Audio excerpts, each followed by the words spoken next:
السلام علیکم ورحمۃ اللہ وبرکاتہ۔ ایک روایت آپ سے شیئر کرنا چاہتا ہوں اور اس کو آج آپ کے سامنے ایکسپلین کرنا چاہتا ہوں، اور آپ مجھے بتائیں گے کامنٹ سیکشن میں کہ آپ کو بات سمجھ آئی کہ نہیں آئی۔ اور بہت سارے لوگوں نے آج تک اس حدیث مبارکہ کو اس طرح شاید نہ سنا ہو، نہ سمجھا ہو۔ حدیث مبارکہ کے راوی حضرت عبداللہ ابن عباس رضی اللہ تعالی عنہ ہیں، جو حضور صلی اللہ علیہ وآلہ وسلم کے کزن ہیں، صحابی رسول ہیں۔ حضرت عباس رضی اللہ تعالی عنہ کے بیٹے ہیں حضرت عبداللہ ابن عباس۔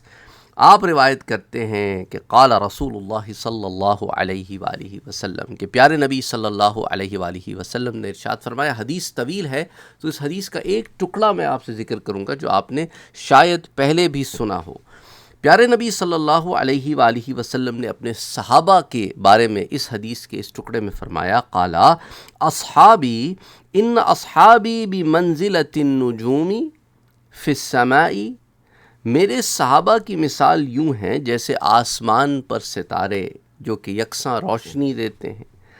ان میں سے جس کا دامن پکڑ لوگے، فَأَيُّمَا أَخَذْتُمْ بِهِ اهْتَدَيْتُمْ وَاخْتِلَافُ أَصْحَابِي لَكُمْ رَحْمَةٌ، تو تم ان میں سے جس کا دامن پکڑ لوگے ہدایت پا جاؤ گے، اور میرے صحابہ کا اختلاف بھی تمہارے لیے رحمت ہے۔ تو صحابہ کرام کا اختلاف رحمت کیسے ہے؟ کیونکہ وہ ذاتی مفادات کے لیے نہیں ہے، وہ فہم کا اختلاف ہے۔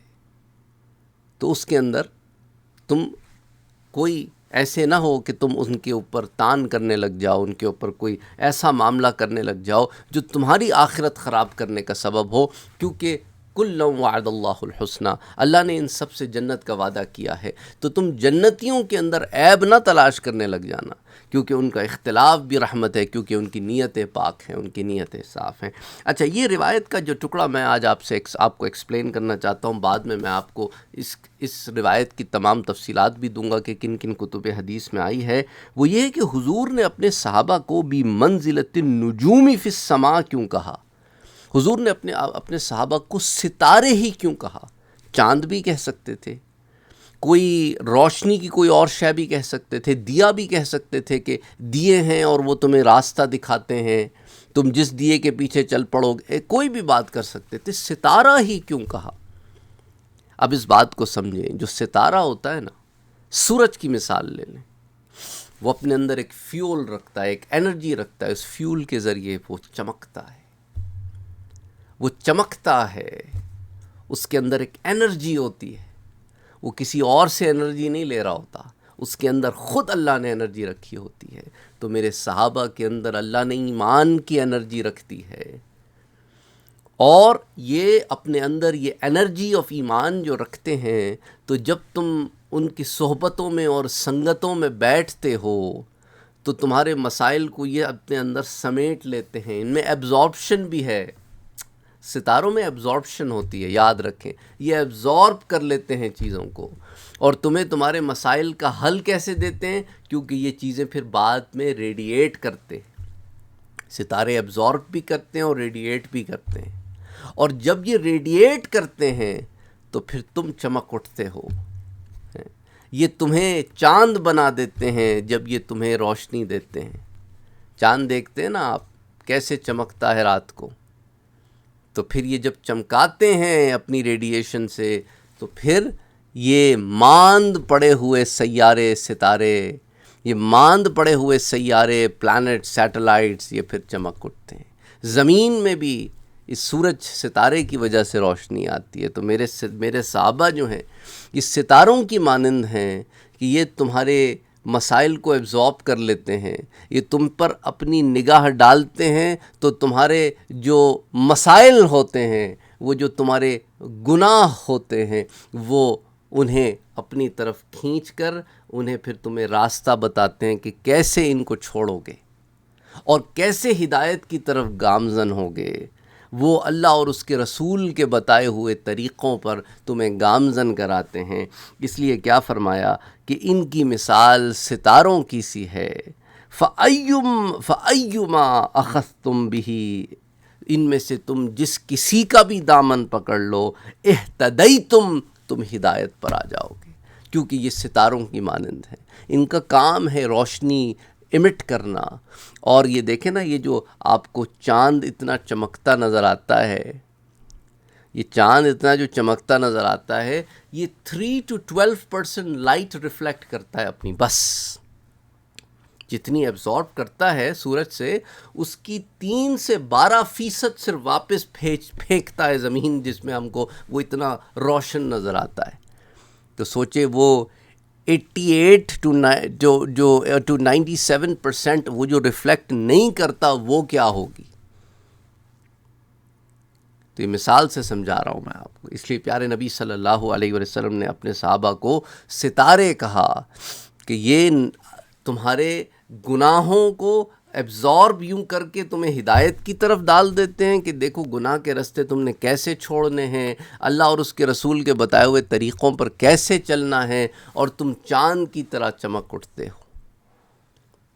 چاند کی طرح چمکنا، یہ ظاہری جو روشنی تم دیکھتے ہو، اور یہ خود بھی چمکتے ہیں، پر ان کی چمک کے آگے تمہاری چمکیں ماند ہیں، لیکن تم ان کی چمک سے چمک لے کے چمک سکتے ہو. تو افسوس ہے ان لوگوں پر جو ان چمکتے ہوئے ستاروں کے بارے میں تنقید کی رائے اختیار کرتے ہیں کہ دیکھو سورج کو چراغ دکھانے کے مترادف بات کرتے ہیں. وہ تو چمک رہے ہیں، اللہ اور اس کے رسول نے ان کی چمکنے کے بارے میں ہمیں بتا دیا ہے. ہاں، اب یہ تمہاری کم بختی بدبختی بھی ہو سکتی ہے اور خوش بختی بھی ہو سکتی ہے، ڈیپینڈ کرتا ہے تم کیا راستہ اختیار کرتے ہو. تم ان سے ہدایت کا معاملہ لیتے ہو تو خوش بختی ہے، اور اگر تم ان پہ تنقید کا معاملہ اختیار کرتے ہو تو تمہاری بدبختی ہے. کیونکہ اللہ کے رسول نے تو انہیں ستارے یوں کہہ دیا اور ان کے اختلاف کو رحمت بھی بتا دیا. اچھا، اب یہ جو روایت آتی ہے، امید کرتا ہوں کہ آپ کو یہ روایت یوں کبھی آپ نے اس کے بارے میں نہیں سوچا ہوگا. اگر سوچا ہوگا تو بہت اچھی بات ہے، اور یا کسی علماء کی صحبت میں بیٹھے ہوں اور انہوں نے آپ کو اس کو یوں ایکسپلین کیا ہو تو بہت اچھی بات ہے. لیکن یہ بھی ایک سوچنے کا میں آپ کو زاویہ دینا چاہ رہا تھا، کیونکہ بعض لوگ اس روایت کے اوپر بھی بڑی عجیب سی باتیں کرتے رہے. کبھی اس کے ٹکڑے بیان کرتے ہیں، آخری ٹکڑا نہیں بیان کرتے، وہ اختلاف و اصحابی لکم رحمتن، وہ نہیں بیان کرتے.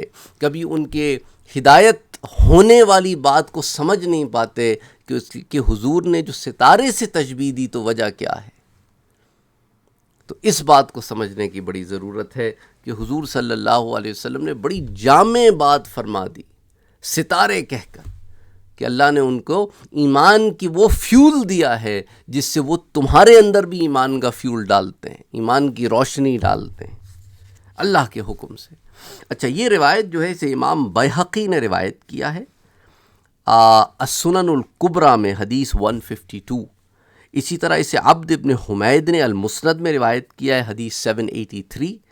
پھر القضائی نے مسند الشہاب میں سے روایت کیا ہے، باضابطہ باب قائم کیا ہے مثل اصحابی مثل النجوم حدیث 1346.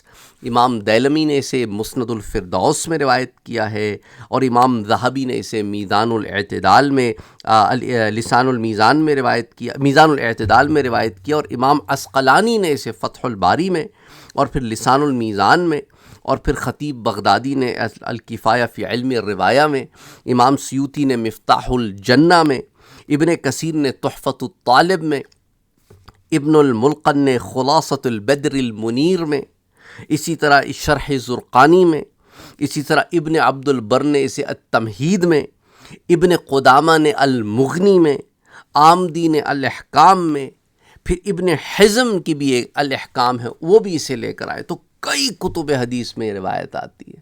یہ ساری تفصیلات دینے کی وجہ کیا تھی؟ کچھ لوگوں کو یہ بھی ہوتا ہے ایک آدھ کتاب کا نام بتا دیا کریں، میں علم چھپاؤں کیوں؟ اب آپ دیکھیں نا، اس میں کتنی کتابیں ان کے آپ نے کبھی نام بھی نہیں سنے ہوں گے، کتنے مؤلفین ہیں ان کے نام سے بھی آپ واقف نہیں ہوں گے کہ اس نام کے بھی مجتہدین گزرے ہیں، ائمہ گزرے ہیں، علماء گزرے ہیں، صالحین گزرے، انہوں نے کتابیں لکھی ہیں. کتنے لوگ ہیں جو ابن کثیر کو تو جانتے ہیں لیکن ابن الملقن کو نہیں جانتے، اور جانتے ہیں تو ان کا خلاصہ البدر المنیر کو نہیں جانتے.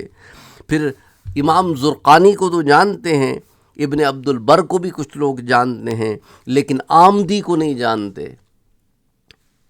ابن حزم کو جانتے ہیں کہ انہوں نے الاحکام لکھی ہے، لیکن آمدی نے بھی الاحکام لکھی ہے. امام قدائی کو شاید جانتے ہوں، امام ذہبی کو جانتے ہوں، امام عسقلانی کو جانتے ہوں، خطیب بغدادی کو، امام سیوطی کو، یہ نام تو جانتے ہوں، لیکن عبد ابن حمید کی مسند کے بارے میں بہت سارے لوگ نہیں جانتے کہ یہ بھی کوئی حدیث کی کتاب ہے۔ مسند الشہاب کے بارے میں نہیں جانتے جو امام خدائی کی کتاب ہے۔ اس طرح بہت سارا علم ہوتا ہے جو ہمیں پتہ نہیں ہوتا، اور مقصد ایز میں پہلے بھی آپ کو بتایا ہے، اس چینل کا مقصد یہ نہیں ہے کہ آپ کو کوئی چھوٹی سی بات بتا دی جائے اور اس کے بعد بس، میرا مقصد ہے آپ تک علم کو پہنچانا، جتنا پہنچا سکوں۔ وجہ کیا ہے؟ یہ علم کتابوں میں کتنے عرصے سے بھرا پڑا ہے، اس کو پہنچانے کی ضرورت ہے، نہ پہنچایا گیا تو کتابوں میں ہی بند رہے گا۔ کتنے لوگ ہیں جو کتابیں پڑھتے ہیں؟ آپ بتائیں مجھے، آپ روز کتاب پڑھتے ہیں؟ کون سی کتابیں پڑھتے ہیں؟ کتنی کتابیں پڑھتے ہیں؟ کس طرح کی کتابیں پڑھتے ہیں؟ کیا علم حاصل کرتے ہیں؟ اس علم سے کیا استفادہ لیتے ہیں؟ اس کے اندر کیا فہم کرتے ہیں؟ اس کی فہم کے لیے کیا محنت کرتے ہیں؟ کتنے در کھٹکھٹاتے ہیں کہ بھائی یہ بات تو سمجھا دیں، یہ بات کیا ہے؟ محنتیں چاہیے ہوتی ہیں، اس کے لیے سوچ چاہیے ہوتی ہے، اس کے لیے فہم چاہیے ہوتا ہے، ادراک چاہیے ہوتا ہے۔ تو بہرحال تنقید کرنا آسان ہوتا ہے، اور جلد بازی مچانا جو ہے وہ علم کے منافی ہے۔ یہ بھی میں آپ لوگوں کو بار بار سمجھاتا ہوں کہ علم صبر مانگتا ہے، علم صبر مانگتا ہے، کئی سالوں کی محنتیں اور کاوشیں مانگتا ہے، یہ اوور نائٹ نہیں آتا۔ جیسے لوگ سوال بھیجتے ہیں کہ سر مجھے ایسا کچھ بتا دیں کہ میں بھی وہ علم سارا، میں نے کہا سر یہ ایک سفر ہے، طویل سفر ہے، یہ سفر طویل سفر کرنا پڑتا ہے، بغیر سفر کیے چیزیں حاصل نہیں ہوتی، لیکن سفر کا آغاز کرنا پڑتا ہے کہیں نہ کہیں سے۔ And don't expect miracles overnight۔ بہرحال السلام علیکم ورحمۃ اللہ وبرکاتہ۔